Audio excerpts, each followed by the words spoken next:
বন্ধুরা, রোজকার মতো চলে এসেছে এনটিভির পর্দায়, সাথে নিয়ে প্রাণ মিল্ক ক্যান্ডি কুইজ শো, জানার আছে বলার আছে। তোমাদের সাথে আছি আমি এশা। বন্ধুরা, আজকে আয়োজনের শুরুতেই তোমাদেরকে জানিয়ে দিব লিঙ্গুয়া অ্যাকুয়া সম্পর্কে কিছু তথ্য। আন্তর্জাতিক মাতৃভাষা দিবসের চেতনাকে ধারণ করে কানাডার ব্রিটিশ কলম্বিয়া প্রদেশের ছোট্ট শহর সুরেরবিয়ার ক্রিক পার্কে নির্মিত হয়েছে লিঙ্গুয়া অ্যাকুয়া নামক একটি স্থাপনা শিল্প। এটি একটি ছোট জলাধার ছাউনির মতো, যাতে একটি জলাধার আছে। জলাধারের নিচে রয়েছে একটি ভিডিও মনিটর, যেখানে প্রায় 10টি দেশের বিভিন্ন ভাষার অনুষ্ঠান রেকর্ড করা আছে। এই জলাধারের সামনে কোনো একটি ভাষায় কিছুক্ষণ কথা বললে স্বয়ংক্রিয়ভাবে মনিটরে সেই ভাষাতে পূর্বে ধারণকৃত অনুষ্ঠান সম্প্রচার শুরু হয়। এছাড়া এর 4টি ধাতব কলামের গায়ে ভাষা সম্পর্কিত বাণী ব্রেইল পদ্ধতিতে লেখা আছে। বন্ধুরা, আজকে আমাদের মাঝে উপস্থিত আছেন কবি ও গীতিকার মকবুল হোসেন পাইক। চলো তার সঙ্গে কথা বলি। কেমন আছেন? ভালো আছি। আপনাকে শুরুতেই স্বাগত জানাচ্ছি আমাদের আয়োজনে। ধন্যবাদ। কেমন লাগছে আজকে বাচ্চাদের আয়োজনে এসে? ভালোই লাগছে। আমরাও খুব আনন্দিত আপনাকে পেয়েছি আজকে আমাদের মাঝে। আপনি তো বেশ অনেকদিন ধরেই লেখালেখি করছেন, তো এখন সাম্প্রতিক কি কি বিষয় নিয়ে লেখা হচ্ছে? আসলে সাম্প্রতিক সময়ে লিখতে গেলে বলতে হয় যে এবার যে বইটি আমার বই মেলায় বেরিয়েছে, এটা সেটা হচ্ছে কোকিল রে। জি জি। তো এর ভিতরে একটা কবিতা আছে আপনার, আমাদের আয়নাল। আয়নালকে নিয়ে এই কবিতাটা লিখতে যে আমার ভিতরে যে বোধ কাজ করেছে, আপনার মনে আছে যে একটা বিশ্ব শিরোনাম ছিল আয়নাল, সমস্ত বিশ্ব বিবেককে নাড়া দিয়েছিল আয়নালের ঘটনাটা। তো এটা যখন এই কবিতাটা যখন আমি এর ভিতরে আনি যে এবার আমার কবি এই বইটা এই কবিতাটা থাকবে, তখনই আমার মনে হলো যে আসলে শিশুদের নিয়ে বাচ্চাদের নিয়ে কিছু লেখা যায়। তার কারণে বাচ্চাদের ভালো লাগা মন্দ লাগা আবেগ অনুভূতি, তাদের আনন্দের যে অনুষঙ্গগুলো আছে, তাদের নিজস্ব একটা জগৎ আছে আলাদা, এটা নিয়ে কিছু একটা লেখা যায়। আর মজার ব্যাপার কি জানেন, শুধু বাচ্চা কেন, আমাকে প্রতিদিন মনে হয় যে আমি শিশু, এখন আমি শৈশবে আছি। তার কারণে এত বিপুল পৃথিবীর আমি শেষ দিন পর্যন্ত এত ছোট সময় আমি কি করে জানবো? এত বড় পৃথিবীর শেষ সময় যে এত অল্প জীবনের এত অল্প সময় দিয়ে জানা সম্ভব কিছুই না। তাহলে আমি একটা শিশু, আমাকে নিজেকে তো শিশু বলে আমি তো মনে হয় যে আমি শেষ দিন যখন পৃথিবী পরিত্যাগ করবো, সেদিন আমি শৈশব থাকবো, আমি শৈশব নিয়ে যাবো, তার কারণে আমি শিশু থাকবো, আমার তো পৃথিবীর সবকিছু জানা হবে না। এই কারণে এবার শিশুদের নিয়ে আমি কিছু লেখা চিন্তা ভাবনা করছি, যেমন ছড়া, ছোট গল্প। এমনি কি এর আগে লেখা হয়েছে বাচ্চাদের জন্য? বাচ্চাদের জন্য আসলে বলতে গেলে কি, আসলে এই কবিতার বইটা বেরোনোর পরের থেকেই কিন্তু এই বোধে একটু বেশি, বিশেষ করে আয়নালের বিষয়টা আমাকে খুব নাড়া দিয়েছে, খুব মারাত্মকভাবে। এবং আমি মানে যখনই ওই ছবিটা বারবার করে ঘুরে আসে সামনে, ওই যে আপনার যে সৈকতে যে পড়ে আছে মুখ গুজে একটা বাচ্চা পড়ে আছে, অসম্ভব ক্রোধ রাগ এবং ভিতরে এক ধরনের যন্ত্রণা তৈরি হয়, তখন আমার মনে হয় যে আসলে কিছু লিখবো আর কি। তো এবার আমরা আসি একটু কোকিলের বইটির প্রসঙ্গে। তো এই বইয়ে 46টি কবিতা আছে, তো অনেকগুলো কবিতা। এই কবিতাগুলো কতদিন ধরে লিখেছেন? আসলে হচ্ছে যে আমি তো আসলে আমার তো কর্মজীবন আছে, তার ফাঁকে ফাঁকে তো লিখতে হয়। আসলে পুরো সময়টা তো আর পেশাদার লেখক হিসেবে দিতে পারি না। তো এর ভিতর দিয়ে আসলে বলতে গেলে কি পুরা বছর থেকেই, মানে এই যে বইমেলাটা শেষ হয়ে যাবে, নতুন আর একটা বইমেলা আসার আগ পর্যন্ত যে সময়টা, এই সময়টা মিলেই একটা প্রস্তুতি চলে, ভিতরে একটা বোধ, একটা তাড়না থাকে যে সামনে তো সময় চলে যাচ্ছে, একটা মাস চলে যাচ্ছে, আবার একটা মাস আসছে, এইভাবে একদিন 11 মাস পরে যে আবার একটা বইমেলা চলে আসবে। তো আমি কিভাবে থাকবো সেখানে? আমাকে তো সেখানে থাকতে হবে, আমার উপস্থিতি থাকতে হবে। তাহলে কিভাবে থাকবে? কিছু লিখতে হবে, কবিতা লিখতে হবে অথবা গল্প, সেখানে গান, যেটা আমার ওই স্বল্প সময়ে সম্ভব সেটাই করেছেন। আচ্ছা, তো 46টি কবিতা, একটি কবিতার কথা শুনলাম আয়নালকে নিয়ে লেখা কবিতা, আর যে 45টি কবিতা রয়েছে সেগুলোর বিষয়টা হচ্ছে আমার ব্যক্তিগত জীবনবোধ, আমার কর্মজীবন নিয়ে আমার ভালোবাসা, জি জি, তারপর আমার যে সামাজিক চিন্তা, আমার যে মানে আমার ব্যক্তি জীবনের থেকে আমি যে সমাজের সঙ্গে আমি চলি, তার যে ইতিহাস, তার যে ঐতিহ্য, তার যে সামনে এগিয়ে যাওয়া, বিশ্বায়নের সঙ্গে এর কি সম্পর্ক, এই যে বিষয়গুলো, এই ধরনের বিষয়, সেখানে আবেগ অনুভূতি, স্বার্থ, দ্বন্দ্ব, সংঘাত, ভালো লাগা, খারাপ লাগা, প্রেম, বিরহ, সবকিছু আমি চেষ্টা করেছি আমার ভিতরে থেকে, আমার বোধগুলোকে আমি এখানে স্থান দিতে চেষ্টা করেছি। আচ্ছা, নামটি হচ্ছে কোকিল রে, এই নামকরণের কারণটা কি? আচ্ছা, এটাই কোকিল রে কেন নাম দিলাম, তাহলে প্রশ্ন আসে। আমি প্রথমে চিন্তা করেছিলাম যে আমি নাম দেব, আমার কবিতার বইয়ের প্রথম কবিতাটা হচ্ছে আমি নিমক হারাম বলছি। আচ্ছা, মানে এটা বিট্রেয়ার, আমি একজন বিট্রেয়ার, আমি বলছি আমার বক্তব্য। প্রথমে মনে হয়েছিল যে এই নামটি দেবো, কিন্তু তারপর আমার হঠাৎ করে মনে হলো যে না, কবিতার বই একটু মানে এটা তখন তো ফাল্গুন থাকবে, তখন তো বিশ্ব ভালোবাসা দিবস থাকবে, বসন্তের একটা আবহ থাকবে। আমার মনে হলো যে না, এই নামটি ঠিক আমার মনে হচ্ছে যে না, এটা কোনো অন্য আরেকটা কবিতার জন্য রেখে দিলাম, যে অন্য কোনো বইয়ের শিরোনাম হবে আমি নিমক হারাম বলছি। তো তখন থেকে আমি বেছে নিলাম যে কোকিল রে। কোকিলের সঙ্গে আমার এই নামেও কি একটি কবিতা আছে? অবশ্যই আছে, অবশ্যই একটা কোকিল রে নামে একটা কবিতা আছে, শিওর। আচ্ছা আচ্ছা, তো সেটা কোন প্রকাশনা থেকে প্রকাশ পেয়েছে? এটা আসলে বেরিয়েছে অনন্য প্রকাশ থেকে। আমার যে বইগুলো বেরিয়েছে ম্যাক্সিমাম বই সবই অনন্য প্রকাশের থেকে বলতে গেলে বেরিয়েছে। আমরা আরো কথা বলবো, একজন বন্ধু অপেক্ষা করে আছে। হ্যালো, আসসালামু আলাইকুম। ওয়ালাইকুম আসসালাম, কে বলছো? আমি আকিব। কেমন আছো বন্ধু? ভালো আছি, আপনি কেমন আছেন? আমিও খুব ভালো আছি। ভাইয়া ঝটপট বলে দাও কোন বিভাগ থেকে প্রশ্ন করব? খেলার মাঠ। খেলার মাঠ, ঠিক আছে। খেলার মাঠ থেকে থাকছে তোমার জন্য প্রথম প্রশ্ন, এবং প্রশ্নটি হচ্ছে জেমস রড্রিগেজ কোন দেশের ফুটবল খেলোয়াড়? ক কলম্বিয়া, খ স্পেন, গ জার্মানি। অপশন ক কলম্বিয়া। অপশন ক কলম্বিয়া নিলাম, এবং উত্তর একদম সঠিক। অভিনন্দন তোমাকে 5 টাকা সমমূল্যের বইয়ের জন্য। বন্ধুরা, সেই সাথে জানিয়ে রাখছি জেমস রড্রিগেজ বর্তমানে রিয়াল মাদ্রিদ ফুটবল ক্লাবে খেলছেন। এবার তোমার জন্য থাকছে দ্বিতীয় প্রশ্ন। প্রশ্নটি হচ্ছে বাংলাদেশ অনূর্ধ্ব 19 ক্রিকেট দলের অধিনায়ক কে? ক মেহেদী হাসান মিরাজ, খ নাজমুল হাসান শান্ত, গ জুয়েল হাসান রানা। আপু অপশন ক মেহেদী হাসান মিরাজ। অপশন ক মেহেদী হাসান মিরাজ, এবং উত্তর সঠিক। অভিনন্দন তোমাকে আরো 500 টাকা সমমূল্যের বইয়ের জন্য। এর পরের প্রশ্নে কি যাবো? না আপু, আজকে আর যাবে না, ঠিক আছে। আবার আপনার কাছে ফিরছি। তো আপনি বলছিলেন যে এবারের তো কবিতা আছে বিভিন্ন বিষয় নিয়ে, এছাড়াও তো আপনার আরো 3টি কাব্যগ্রন্থ আছে, তো সেগুলোর বিষয় যদি একটু বলতেন। সেগুলোর বিষয় আছে একটা একেবারে নিরেট প্রেমের গল্প, মানে প্রেম বিষয়কে উপজীব্য করে লেখা। আচ্ছা, সে বইটার শিরোনাম হচ্ছে বাতাসে প্রেম উড়িয়ে দিলাম। আচ্ছা, এটা নিয়ে কিন্তু একটা গানও অলরেডি লিখেছি, এবং সেটা অনেকে শুনে প্রশংসা করেছে। তারপরে কাব্যগ্রন্থটার নাম হচ্ছে আপনার কানে তার জলের দুল, গলায় জলের মালা। আচ্ছা, খুব সুন্দর নাম। এটা আসলে একটা কল্পনা, আসলে মানে মানে জল দিয়ে তো আর দুলো হয় না, হ্যাঁ দুলো হয় না, জল দিয়ে তো মালাও হয় না। তারপরে কাব্যগ্রন্থটার নাম হচ্ছে আপনার নিখরচায় প্রেমের দোকান।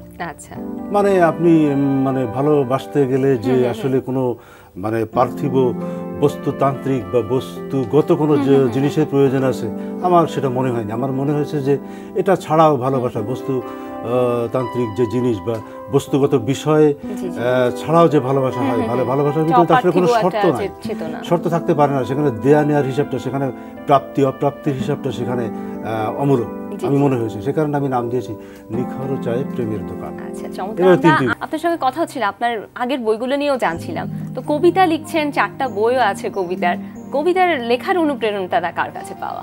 আসলে লেখালেখির যে অনুপ্রেরণাটা, সেটা হচ্ছে ছোটবেলার থেকেই আসলে ভিতরে আমার একটা তাড়না ছিল। আমি যখন স্কুল জীবন পেরিয়ে মানে যখন কৈশোর আর কি, কিশোর বেলায় আমি একেবারে বুঁদ হয়েছিলাম, মানে একেবারে মানে বলতে পারেন এক ধরনের পাগলের মতো শরৎচন্দ্র পড়তাম। আচ্ছা আচ্ছা, শরৎচন্দ্রের বই আমি যদি কোথাও খুঁজে পেতাম, তখন গ্রামের ছেলে, আমরা গ্রামে থাকার কারণে সঙ্গত কারণে লাইব্রেরির সংখ্যা কম, স্কুলে ওই ধরনের বইয়ের কালেকশন কম, তারপরও আমি হন্য হয়ে খুঁজতাম কোথায় শরৎচন্দ্রের একটি বই পাওয়া যায়। আমার আত্মীয় স্বজন বন্ধু বান্ধব যারা আমার চাচতো ভাই ছিলেন, ওনার ফ্যামিলি, ওনার ওয়াইফ, তাদের বোন টোন, এদের কাছ থেকে আমি শরৎচন্দ্রের বই কালেকশন করে পড়তে আমি শরৎচন্দ্র আমার হচ্ছে প্রথম জীবনের আমার বলা যায় একেবারে মানে আমি পাগল হয়েছিলাম। শরৎচন্দ্র প্রথম জীবনের আমার আদর্শ ছিল। পরবর্তী পর্যায়ে এসে সেই জায়গাটা দখল করলো জীবনানন্দ দাশ। এখনও তার ভিতরে এই বিভোর আছে, এবং আমার মনে হয় যে বাকি জীবন এই জীবনানন্দের ভিতরেই কেটে যাবে। এর বাইরে আর কোনো কিছু খুব বেশি জানার মানে আমার ভিতরে আর খুব বেশি বোঝার আগ্রহ আমার ভিতরে আর বেশি তৈরি করে না। তার কারণ জীবনানন্দ আর শরৎচন্দ্র আমার ভিতরে যেভাবে আসে, মানে আষ্টে পৃষ্ঠে আমি যেভাবে বাধা পড়ে আছি সেখান থেকে বেরোতে পারি না, সেটাই আসলে আমার লেখা বলা যায়। আচ্ছা, তাহলে ছোটবেলা থেকেই কি লেখালেখিও করতে? হ্যাঁ শিওর, ছোটবেলা থেকেই লেখা, যখন সুযোগ পেয়েছি স্কুল ম্যাগাজিন, তারপর দেয়া লেখা থেকে শুরু করে যখনই যেখানে যে ট্রেনিং পিরিয়ড, চাকরি জীবনে সে ট্রেনিং পিরিয়ডে, কলেজে, বিশ্ববিদ্যালয়ে যখন লেখার একটা কোনো বিষয় পাওয়া গেছে তখনই সেখানে একটা লিখে ফেলেছি, ছড়া হোক কবিতা হোক লিখে ফেলেছি। আচ্ছা, আপনার শৈশব কৈশোর বলছিলেন যে আপনি গ্রামে ছিলেন, কোথায় ছিলেন? এটা যে আমি আসলে খুলনা, আমি আসলে ব্যক্তি জীবনে হিসেবে আমি পরিচয় দিতে গর্ববোধ করি, আমি রূপসা পাড়ের ছেলে হিসেবে পরিচিত। আমি আমার অফিসার্স ক্লাবে রূপসা পাড়ের ছেলে হিসেবে পরিচিত, আমার ডিপার্টমেন্টে আমি রূপসা পাড়ের ছেলে হিসেবে পরিচিত, আমার ফেসবুকে আমি রূপসা পাড়ের ছেলে হিসেবে পরিচিত, সবখানে আমি রূপসা পাড়ের ছেলে, আমি একটা মাটির সন্তান, আমার এলাকার পরিচয় দিতে আমি খুব গর্ববোধ করি। আপনার তো একটা ছোট গল্পের বইও আছে রূপসা পাড়ের ছেলে নামে, আমরা সেটা নিয়ে শুনবো, তবে তার আগে একটা কবিতা শুনতে চাচ্ছি আপনার কাছ থেকে। চেষ্টা করি একটা কবিতা আপনাকে শোনানোর জন্য। আমার আকাশে চাঁদ ঢেকে আছে, আজকাল আকাশের দিকে খুব একটা তাকানো হয় না, কারণ জমিনে এত বিপুল কর্মযজ্ঞ চলছে আজকাল, তাতে চোখ রাখতে গিয়েই ক্লান্ত হয়ে যায়।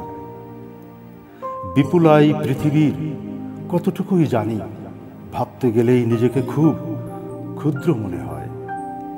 আবার যখন ভাবি দক্ষ গৃহিণী একটি মাত্র ভাত টিপে অবলীলায় বলে যান পরিণতি, তাহলে কি আমি দিব্য চোখে দেখতে পাই দুনিয়ার এক প্রান্তে দাঁড়িয়ে অন্য প্রান্ত? আবার আসমানে তাকিয়ে দেখি আমার জন্য বরাদ্দ আকাশখণ্ডে কোনো চাঁদ নেই। চমৎকার, খুবই ভালো লাগলো। আপনার এই নতুন বইয়েরই তো এই কবিতাটি খুবই চমৎকার। আমরা আরো কথা বলবো, তবে এই মুহূর্তে একজন বন্ধু অপেক্ষা করে আছে। হ্যালো, আমি তিশা। তিশা, কেমন আছো? জি ভালো। তুমি কোন ক্লাসে পড়ছো বন্ধু? হ্যালো হ্যালো, কোন ক্লাসে পড়ছো তুমি? ক্লাস 9। ক্লাস 9, ঠিক আছে। এবার ঝটপট বলে দাও কোন বিভাগ থেকে প্রশ্ন করব? জীবজগৎ। জীবজগৎ, ঠিক আছে। তোমার জন্য থাকছে জীবজগৎ থেকে প্রথম প্রশ্ন, এবং প্রথম প্রশ্নটি হচ্ছে একটি আদর্শ পাতার কয়টি অংশ থাকে? অপশন ক 2টি, অপশন খ 3টি, অপশন গ 4টি। 3টি। অপশন খ 3টি নিলাম, এবং উত্তর একদম সঠিক। অভিনন্দন তোমাকে 500 টাকা সমমূল্যের বইয়ের জন্য। অন্য বন্ধুদের জানিয়ে রাখছি এই 3টি অংশ হচ্ছে পত্রমূল, পত্রবৃন্ত ও পত্রফলক। এবার তিশা, তোমার জন্য থাকছে দ্বিতীয় প্রশ্ন। প্রশ্নটি হচ্ছে কোন ধরনের ডিম্বাণুতে কুসুম থাকে না? ক অ্যালেসিথাল, খ মেসোলেসিথাল, গ টেলোলেসিথাল।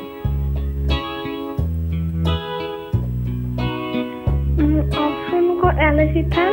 অপশন ক অ্যালেসিথাল নিলাম, এবং উত্তর সঠিক। অভিনন্দন তোমাকে আরো 500 টাকা সমমূল্যের বইয়ের জন্য।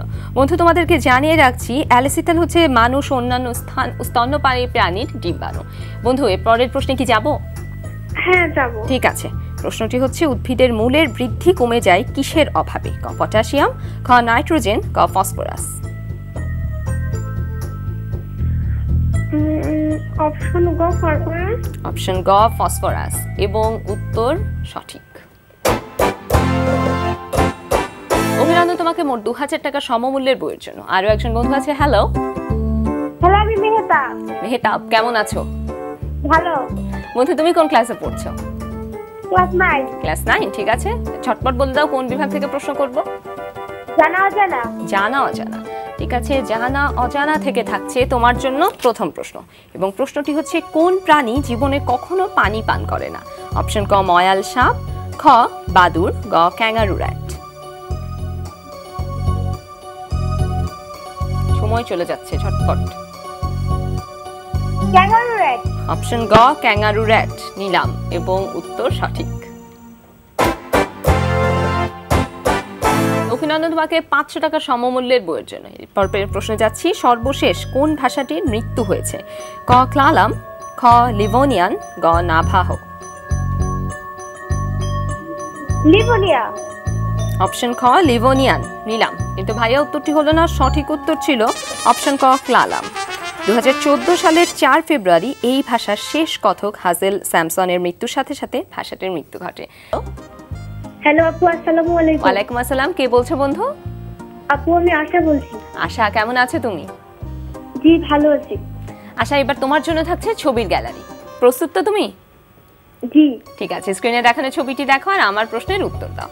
প্রশ্নটি হচ্ছে, ছবির এই বিখ্যাত ব্যক্তিটি কে? ক অম্বিকাচরণ মজুমদার, খ প্যারীচাঁদ মিত্র, গ রামেন্দু সুন্দর ত্রিবেদী। দ্রুত বলতে হবে। আপু অপশন ক। অপশন ক, পুরো অপশনটি বলতে হবে। অম্বিকাচন্দ্র মজুমদার। অম্বিকাচরণ মজুমদার নিলাম এবং উত্তর একদম সঠিক। অভিনন্দন তোমাকে 500 টাকা সমমূল্যের বইয়ের জন্য। এর পরের প্রশ্নে যাচ্ছি। ইনি ভারতীয় বাঙালি লেখক, তার নাম বলো। ক ডক্টর নিহার রঞ্জন গুপ্ত, খ সত্যরঞ্জন গুপ্ত, গ নিহার রঞ্জন রায়। আপু অপশন খ সত্যচন্দ্র গুপ্ত। অপশন খ সত্যরঞ্জন গুপ্ত নিলাম, কিন্তু আপু উত্তরটি হলো না। সঠিক উত্তর ছিল ক ডক্টর নিহার রঞ্জন গুপ্ত। আবার আপনার কাছে ফিরছি। তো আমরা কথা বলছিলাম, আপনার কবিতা নিয়ে কথা হচ্ছিল এবং আপনার আরো দুটো বই আছে, ছোট গল্পের আছে এবং উপন্যাসেরও আছে, কিন্তু আপনি তো একজন গীতিকবি। গান লিখছেন কতদিন ধরে? লেখা ওই যে আপনার কবিতা যখন লেখা শুরু হলো, তখন কবিতাকে মনে হলো যে হঠাৎ করে যে গানে যদি ডাইভার্ট করা যায় বা গানে যদি রূপান্তর করা যায় তাহলে বিষয়টা কেমন দাঁড়ায়। জি জি। তখন আমি আমার একটা খুব পছন্দের কবিতাকে যখন আমি গানে রূপান্তর করলাম, গীতি কবিতা, তখন আমার নিজের কাছে ভালো লাগলো। প্রথমে তো আপনাকে নিজেকে ভালো লাগতে হবে। জি জি, অবশ্যই। লেখাটা নিজের কাছে আত্মসন্তুষ্টি অনেক বড় ব্যাপার। তো সেভাবে গান লেখা শুরু আসলে। আর লেখার যে বিষয়টা আসলে কি জানেন, সেটা হচ্ছে কি, বিশাল আকাশের দিকে তাকালে আমার নিজেকে খুব ক্ষুদ্র বলে মনে হয়, অত্যন্ত মানে আমি একটা ক্ষুদ্র প্রাণী। আপনার কিছুক্ষণ আগে যে কবিতাটি শোনালেন সেখানেও ছিল এই বিষয়টি। বিরাট যখন মানে আদিগন্ত বিস্তৃত সমুদ্রের সামনে যেয়ে দাঁড়াই তখন আরো ক্ষুদ্র মনে হয় নিজেকে, খুব অসহায় মনে হয়। মনে হয় এই পৃথিবীতে আমি একটি ধুলো কণার মতো, একটি ধুলি কণার মতো। আবার যখন নিজের বোকামি বা অন্যের চালাকির কাছে যখন পরাজিত হই তখন নিজেকে খুব অসহায় মনে হয়। মনে হয় যে আমি এই পৃথিবীর জন্য আসলে ঠিক বেমানান। আবার যখন আমি একটা লেখা লিখি, কখনো যখন আমি একটা লেখা শেষ করি, কবিতা হোক গান হোক, তখন পৃথিবীতে সব থেকে শক্তিশালী মানুষগুলো মনে হয় আমার থেকে সাহসী লোক, শক্তিশালী লোক আর দ্বিতীয়। এই ভালো লাগাটা অর্জনের জন্যই বোধহয় লেখালেখি। আচ্ছা, তো আপনি তো একটা কাজ করছেন যে বিষয় ভিত্তিক গান লিখছেন, তো সেটা সম্পর্কে একটু জানতে চাই। বিষয় ভিত্তিক গান লেখার ওই যে মজা। আচ্ছা, গান আসলে কি জানেন, গানের ভান্ডারটা আসলে প্রেম দিয়ে ভরা, বিরহ দিয়ে ভরা। গানের ভান্ডারটা এখানে ভাবের কিছু তত্ত্ব আছে, যেমন ভাব কবিরা যেটা লিখে গেছেন। তো আমার কাছে মনে হয় কি জানেন, এরকম বিষয় তো নিয়ে অনেক লেখা হয়ে গেছে পৃথিবীতে, অনেক গান হয়ে গেছে, প্রতিদিন হচ্ছে অসংখ্য গান, সমস্ত বিশ্বব্যাপী রিলিজ হচ্ছে ভালোবাসা প্রেমকে নিয়ে। তো আমার মনে হলো যে দেখি সাবজেক্টিভ গান লিখে কেমন মনে হয়। তার মজার ব্যাপার আছে কি জানেন, ঢাকা বিশ্ববিদ্যালয় নিয়ে আমি একটা গান লিখেছি, সেখানেও কিন্তু আমি বিষয়ের সঙ্গে প্রেম রিলেট করেছি, দেখি কেমন হয়। শুধু বিষয়কে প্রেমের আবেগ দিয়ে রাঙিয়েছে একটি বিষয়কে। বেইলি রোড, রমনাপার, রাজপথ, বিশ্ববিদ্যালয়, হাকিম চত্বর, মধুর ক্যান্টিন, টিএসসি, এই যে বিষয়গুলো আমার ভালো লাগার বিষয়গুলো, রূপসার পাহাড়, এটাকে যদি আবেগ দিয়ে, ভালোবাসা দিয়ে বিষয়গুলোকে রাঙালে কেমন হয়, সেভাবেই কিন্তু আসলে বিষয়ভিত্তিক গান নিয়ে পুরো একটা অ্যালবাম করার ইচ্ছা আছে। আচ্ছা, তার নাম হবে কেয়ার অফ বেইলি রোড। বাহ, চমৎকার। তো আমরা আরেকটি কবিতা কি এখন শুনতে পারি আপনার কাছ থেকে? কবিতা আসলে আজকে আমি একটু কর্মজীবন সম্পর্কে একটু বলতে চাচ্ছিলাম।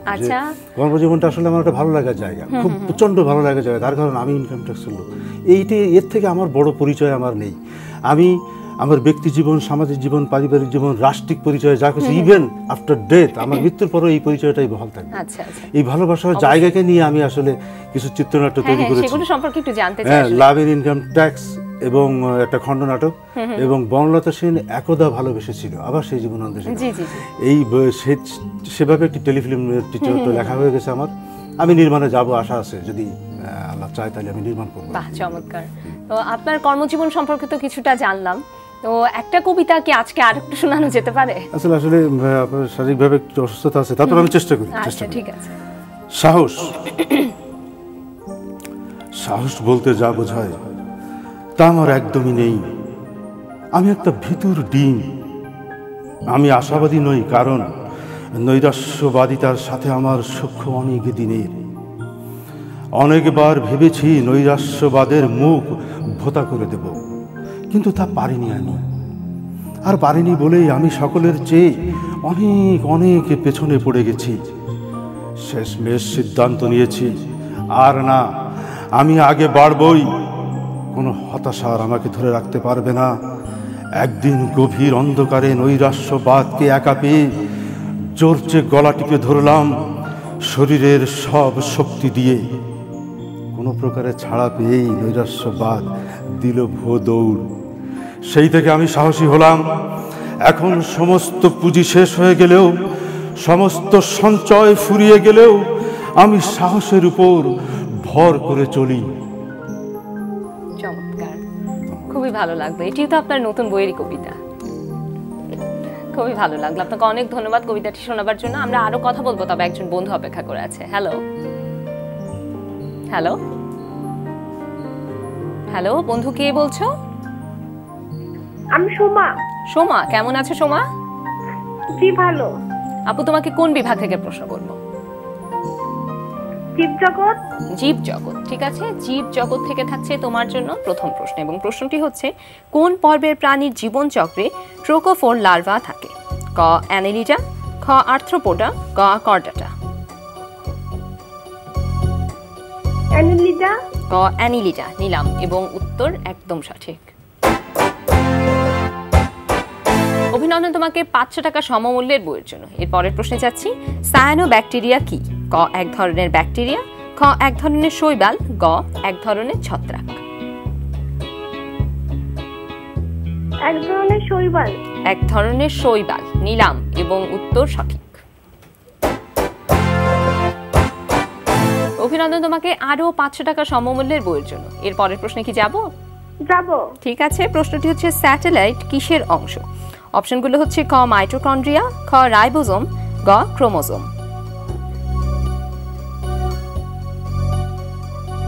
ক্রোমোজোম। গ ক্রোমোজোম নিলাম, এবং উত্তর সঠিক। অভিনন্দন তোমাকে মোট 2000 টাকা সমমূল্যের বইয়ের জন্য। অন্য বন্ধুদের জানিয়ে রাখছি, ক্রোমোজোমের এক প্রান্তে সেকেন্ডারি কুঞ্চন থাকলে সংলগ্ন অংশটিকে স্যাটেলাইট বলে। আবার আপনার কাছে ফিরছি, তো আপনি তো অনেক কিছু নিয়ে কাজ করছেন, গান লিখছেন, কবিতা লিখছেন, তো সামনে বলছেন যে চিত্রনাট্যও লিখেছেন, তো সামনের পরিকল্পনা কি? সামনের পরিকল্পনা হচ্ছে কি জানেন, মানুষের জীবনে, মানুষের এক একটা মানুষের এক একটা জীবন সম্পূর্ণ আলাদা। একটা জীবনের সঙ্গে আর একটা জীবনের কোনো মিল নেই। একটা চেহারার সঙ্গে যেমন একটা চেহারার কোনো মিল নাই, তেমনি একটা জীবনের গল্পের সঙ্গে আর একটা গল্পের কোনো মিল নেই। সব থেকে মজার ব্যাপার হচ্ছে কি জানেন, একটা জীবনের গল্পের থেকে সব থেকে বড় তথ্যবহুল, ঘটনাবহুল এবং অভিজ্ঞতা সমৃদ্ধ গল্প আর পৃথিবীতে দ্বিতীয়। নিজের জীবনের সেই গল্পটি কি তুলে ধরতে চান? সেই ইচ্ছা ভিতরে আছে, সেই ইচ্ছা লালন করছি ভিতরে। অলরেডি কাজও শুরু করেছি, কয়েকটি দৃশ্য লেখাও হয়ে গেছে আমার। খুবই ভালো। আমার ঠিক ব্যক্তি জীবনের সেই ব্যক্তি জীবনটাকে আমি আসলে ক্ষুদ্র মানুষ, আমি আসলে অত্যন্ত ক্ষুদ্র মানুষ। আমি এই জগতে, হ্যাঁ সেটাই, আমি সেই ক্ষুদ্রতা, আমার সেই অভিজ্ঞতা, আমার সেই জীবন বোধ, আমার সেই লড়াই, আমার সেই সংগ্রাম, এগুলো নিয়েই জোপসাপাড়ের ছেলে শিরোনাম। অনেক ধন্যবাদ। আপনার সামনের কাজগুলোর জন্য অনেক শুভকামনা থাকলো। আজকে সময় দেওয়ার জন্য আপনাকে অনেক অনেক ধন্যবাদ। ধন্যবাদ আপনাকে, ধন্যবাদ ইন্টারভিউ করতে।